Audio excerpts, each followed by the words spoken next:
a linen ephod, just a little light something underneath that was generally underneath the clothing that men wore in those days. This was the some of the undergarments that they wore. So David and all the house of Israel brought up the ark of the Lord with shouting and with the sound of the trumpet. And as the ark of the Lord came into the city of David, Michal, Saul's daughter, looked through a window and saw King David leaping and dancing before the Lord, and she despised him in her heart. Amen. I want to talk about while David danced. Amen. While David danced. And can I tell you again, it's just the season that we're in. Amen. We're in an age or a season of cynicism. And people question and they doubt and they wonder about the validity. They wonder about the power. They wonder about the end result of what we do in our worship and in our time together. I want to invite you for a few minutes to revisit with me last night's sermon and the celebration of Israel as they brought the ark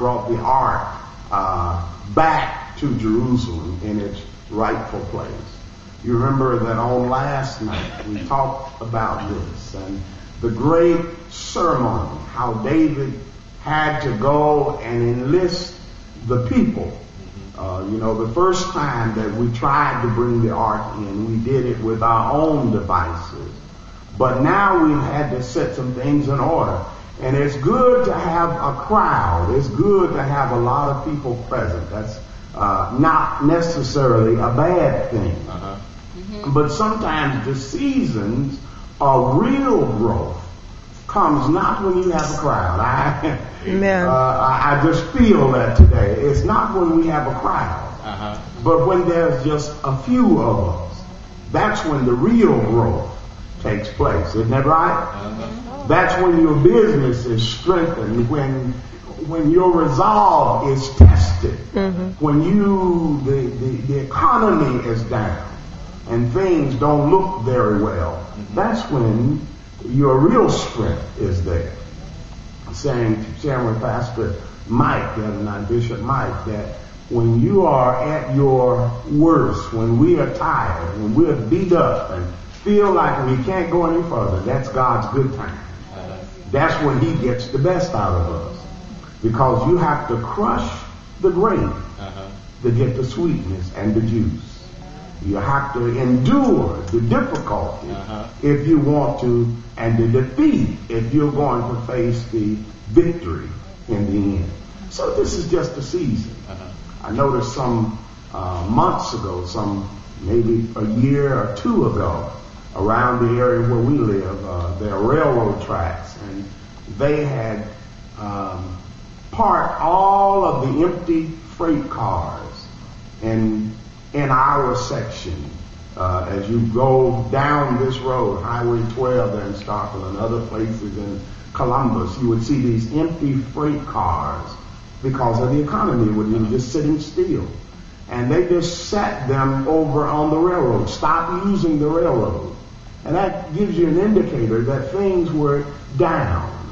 But we noticed a few weeks back that they came and they have cleared the railroad. They cleared the railroad of all of the empty cars. They went in and fixed up the tracks that were missing. And they put up new signs and made sure that the crossing signs and everything are working in working order. That gives us, and that's just the season. That tells us that the season is about to change. And we don't look at those kinds of physical things to have faith. We have to have faith in God no matter what it looks like. Amen. And we have to trust him regardless of the outcome. So it's just the season that we're in. It's only I won't say right, but it's only, there's sometimes when you're going to want to give and just not be able to give. It's part of the season.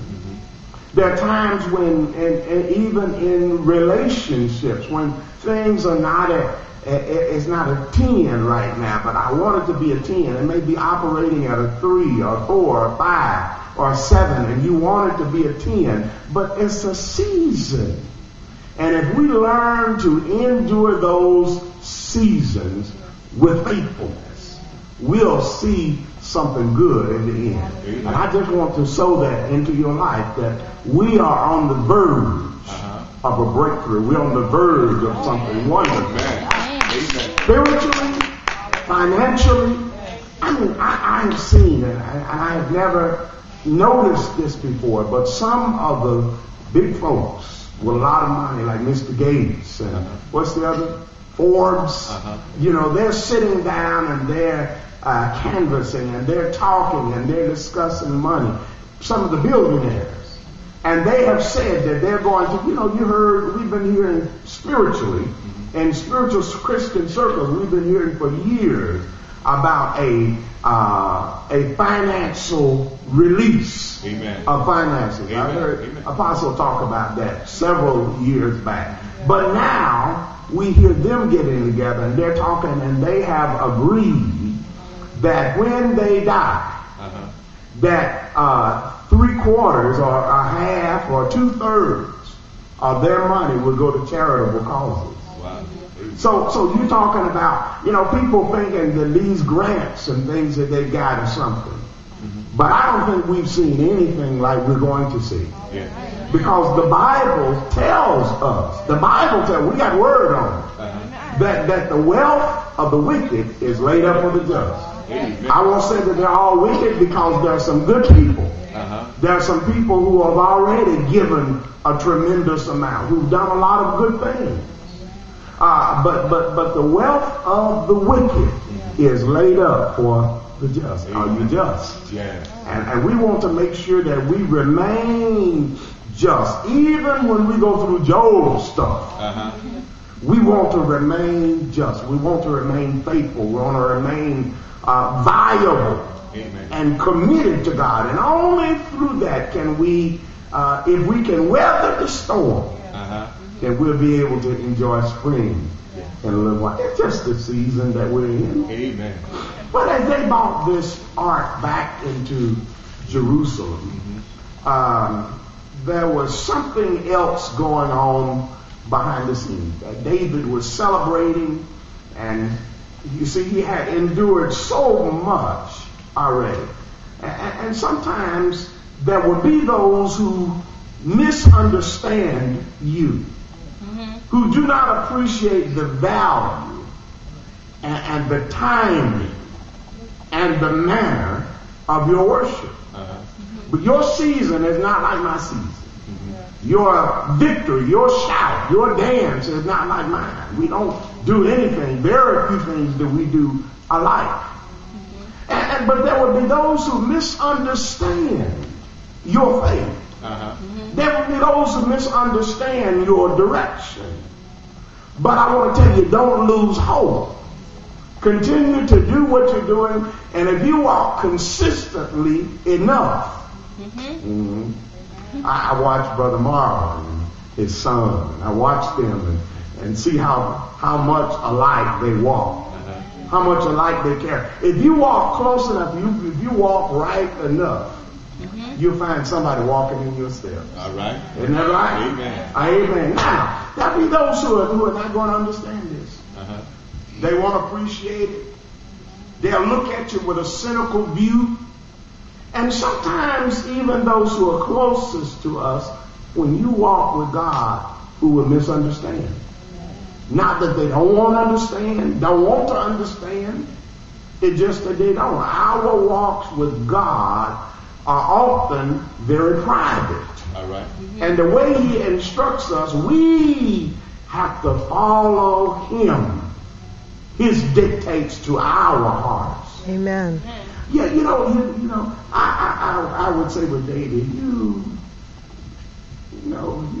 The Native Americans said you can't walk, don't judge a man until you have walked a mile in his moccasins. All right. You know, you don't know what I've come through to get to where I am, get to where I am.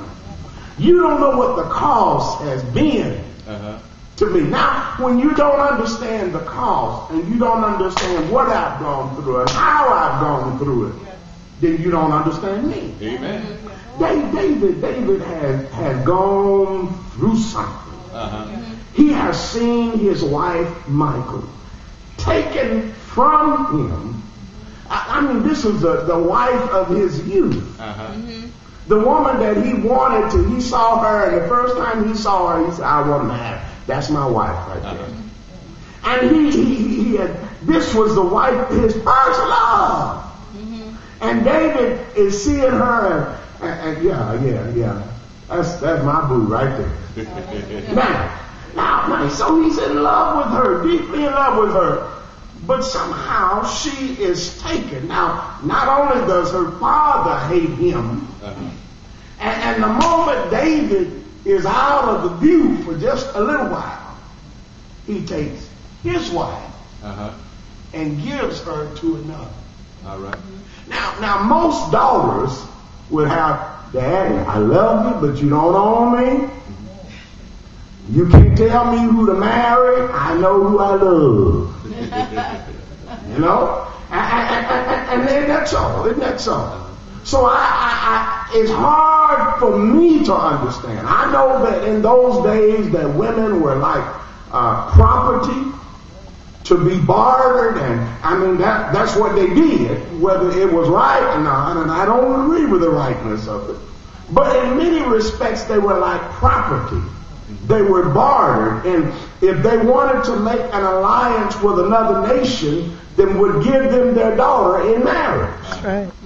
And so, this was some, I don't agree with that. And David married her, and this was his wife. And the moment he's out of the picture for just a little while, just because Saul don't like him, he gives him to somebody else, gives her to somebody else. But it just seems to me, I'm not judging, I'm just questioning, how is it that if you love David, you have an easy time with being given to somebody else? All right. You know, at some point you say, Daddy, I'm married, I'm grown, but I'm convinced that too much of her daddy was in her.